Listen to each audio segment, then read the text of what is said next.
Powerful minds. क्या आपने कभी सोचा है कि सबसे बड़ी बाधाएं ही हमारे सबसे बड़े अवसर कैसे बन सकती हैं? The obstacle is the way is the timeless art of turning trials into Triumph के लेखक रयान हॉलिडे ने इसी विचार को लेकर एक अद्भुत पुस्तक लिखी है। रयान हॉलिडे, जो कि एक प्रख्यात लेखक और रणनीतिकार हैं, ने इस पुस्तक में यह समझाने की कोशिश की है कि कैसे कठिनाइयों और चुनौतियों को अवसरों में बदला जा सकता है। क्या आप जानना चाहेंगे कि महान लोग कैसे अपने संघर्षों से ताकत पाते हैं? क्या आप जानना चाहेंगे कि कैसे कठिनाइयां हमारी सोच और हमारे जीवन को बदल सकती हैं? रयान हॉलिडे की यह पुस्तक आपको इन सवालों के जवाब देने का वादा करती है। यह पुस्तक आपको सिखाएगी कि कैसे विपरीत परिस्थितियों में भी विजय प्राप्त की जा सकती है और कैसे हर बाधा एक नई संभावना को जन्म देती है। तो चलिए शुरू करते हैं। 1. स्टोइज्म का परिचय। स्टोइक दर्शन का परिचय। स्टोइक दर्शन का आरंभ प्राचीन ग्रीस में हुआ था और यह हमें यह सिखाता है कि हम अपनी भावनाओं और प्रतिक्रियाओं को नियंत्रित करके अपने जीवन को बेहतर बना सकते हैं। मार्कस ऑरेलियस, सेनेका और एपिक्टेटस जैसे महान स्टोइक दार्शनिकों के विचार इस दर्शन के मूल में हैं। स्टोइज्म हमें यह सिखाता है कि हमारे जीवन में आने वाली चुनौतियां और बाधाएं हमारे नियंत्रण में नहीं हैं, लेकिन हमारी प्रतिक्रियाएं और दृष्टिकोण हमारे नियंत्रण में हैं। यह पुस्तक हमें इस प्राचीन ज्ञान को आधुनिक संदर्भ में लागू करने के तरीके बताती है। मार्कस ऑरेलियस के उद्धरण और विचार। रोमन सम्राट मार्कस ऑरेलियस, जो स्वयं एक स्टोइक दार्शनिक थे, ने अपने लेखन में कहा है, हमें यह नहीं देखना चाहिए कि क्या हुआ, बल्कि यह देखना चाहिए कि हमने उस पर कैसी प्रतिक्रिया दी। उनका मानना था कि हमारी दृष्टिकोण ही हमारी वास्तविकता को निर्धारित करती है। सेनेका और एपिक्टेटस के विचार। सेनेका ने अपने पत्रों में लिखा है कि भाग्य उनके साथ है जो तैयार रहते हैं, और एपिक्टेटस ने कहा कि ये घटनाएं नहीं हैं जो हमें परेशान करती हैं, बल्कि हमारे उनके बारे में विचार हैं। इन महान दार्शनिकों के विचार हमें यह सिखाते हैं कि हम अपनी मानसिकता और दृष्टिकोण को बदलकर किसी भी परिस्थिति का सामना कर सकते हैं। 2. दृष्टिकोण की शक्ति। दृष्टिकोण को समझना।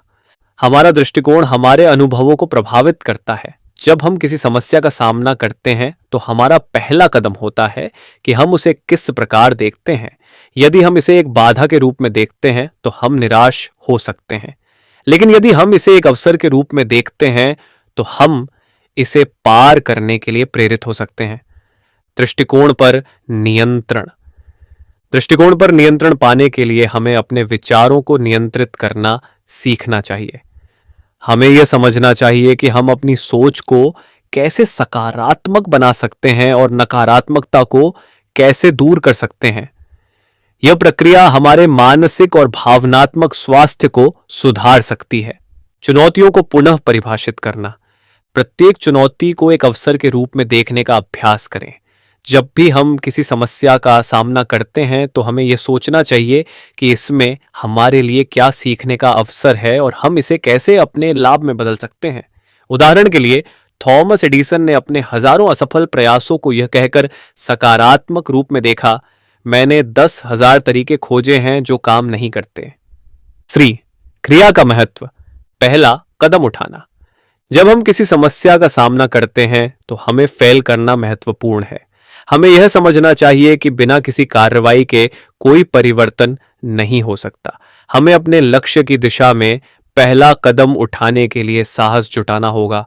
लगातार प्रयास करना। धैर्य और लगातार प्रयास की महत्ता को समझना आवश्यक है। हमें यह जानना चाहिए कि सफलता एक दिन में नहीं मिलती। हमें अपने प्रयासों को निरंतर बनाए रखना चाहिए और कभी हार नहीं माननी चाहिए। जैसे कि एडिसन ने कहा था, सफलता उन लोगों के पास आती है जो इसे पाने के लिए पर्याप्त प्रयास करते हैं। असफलता को गले लगाना। असफलता को सफलता की दिशा में एक कदम के रूप में देखना चाहिए। हमें असफलता से सीखना और आगे बढ़ना चाहिए। हर असफलता हमें एक नया सबक सिखाती है और हमें अपने लक्ष्य की ओर एक कदम और आगे बढ़ाती है। 4. इच्छा शक्ति का विकास। आंतरिक शक्ति का निर्माण। अपनी आंतरिक शक्ति और दृढ़ता को बढ़ाना महत्वपूर्ण है। हमें अपने मानसिक और भावनात्मक स्वास्थ्य को सुधारने के लिए ध्यान और आत्मचिंतन का अभ्यास करना चाहिए। इससे हमें विपत्तियों का सामना करने की शक्ति मिलती है। अपरिवर्तनीय को स्वीकार करना। जो चीजें हमारे नियंत्रण में नहीं है उन्हें स्वीकार करना महत्वपूर्ण है।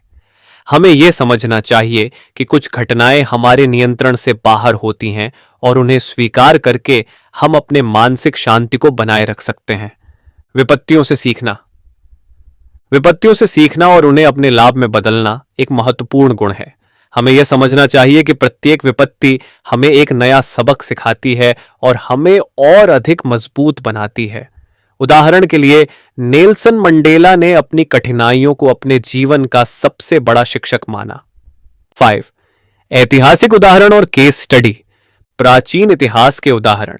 प्राचीन इतिहास के प्रेरणादायक पात्र और घटनाएं हमारे लिए एक महत्वपूर्ण प्रेरणा स्रोत हो सकते हैं। उदाहरण के लिए, सिकंदर महान ने अपनी असंख्य विजयों के माध्यम से यह सिखाया कि साहस और दृढ़ संकल्प किसी भी बाधा को पार कर सकते हैं। आधुनिक संदर्भ। आधुनिक जीवन में स्टोइज्म के उदाहरण और उपयोग हमें यह सिखाते हैं कि कैसे हम इस प्राचीन ज्ञान को अपने दैनिक जीवन में लागू कर सकते हैं। जैसे कि स्टीव जॉब्स ने अपने संघर्षों और असफलताओं को अपनी सफलता का आधार बनाया और एप्पल को दुनिया की सबसे मूल्यवान कंपनियों में से एक बना दिया। चेक। निष्कर्ष। मुख्य सबक का सारांश। इस पुस्तक में दिए गए मुख्य सबक का पुनरावलोकन करते हुए हमें यह समझना चाहिए कि दृष्टिकोण, क्रिया और इच्छा शक्ति किसी भी बाधा को अवसर में बदल सकते हैं। हमें अपने जीवन में आने वाली चुनौतियों को सकारात्मक दृष्टिकोण से देखना चाहिए और निरंतर प्रयास करते रहना चाहिए। अंतिम विचार। स्टोइज्म और सफलता पर अंतिम विचार और प्रेरणा यह है कि हमें कभी भी हार नहीं माननी चाहिए।